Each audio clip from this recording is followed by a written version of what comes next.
State News Channel. And now, Sue Simmons, Dean Shepard, Al Roker, and Len Berman. This is News Channel 4, live at 5. The paparazzi arrested after Princess Diana's deadly car crash are put under formal investigation by a Paris judge.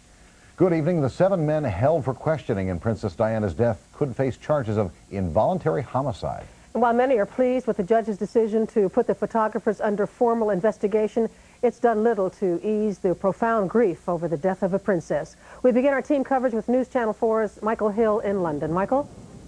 Well, they're under formal investigations, just a step away from formal charges, we've been told. Formal charges of involuntary homicide and failing to help the princess and the 3 men trapped in the crash wreckage. Now, a lawyer for one photographer said his client took Diana's pulse to see if she was still alive. The judge released all 7 photographers. He told 2 of them, "I'm releasing you on bail and you are not to practice journalism while this case is pending." Londoners welcomed the French prosecution of the photographers who allegedly swarmed the car carrying the princess and may have caused a fatal crash in a Paris tunnel. It caused the woman's death. It's been a known fact that they've been hounding her for years. They've contributed to it. They must pay their dues. If they had not been there, the paparazzi, she would still be here today, and nothing will change that. I think it's too early for most of us here in the UK to start to be vindictive. The investigation focuses on what the photographers did, if anything, and the role of the driver who allegedly was drunk. But a lawyer for one photographer said all 7 photographers are sacrificial lambs in a display of showbiz justice carried out to improve France's image. One Briton said he hopes the prosecution does some good. I would like to think this sends out a very powerful message that you can't hound these people. Eventually there'll be a tragedy. One morning at Princess Diana's Kensington Palace called her a goddess of good because of her humanitarian and charitable efforts.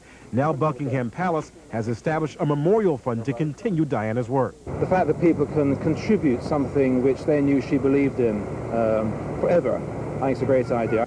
Fans of Diana continue to shower the landscape with cards, caring, and condolences. The turnout of people here, no market research, no statistical analysis would ever have guessed how popular she really was. And so when you met her and opened the door, she just immediately engaged you in conversation? Yes, yeah.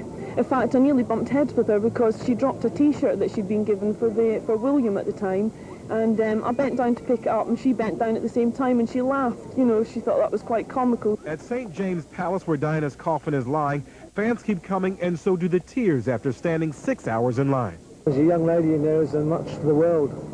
She's helped poor, she helped rich, she helped the young, she helped the old, and she shone like a light in the sky. But when they took her on Saturday, really another star went out. One media watch group here is urging all of the newspapers to donate all of Monday's profits to the memorial fund, and it's urging a national boycott of the papers on the day of the funeral. On Saturday, there'll be an official minute of silence and an estimated 2 million spectators lining up for the funeral procession in London. At Buckingham Palace, Michael Hill, News Channel 4.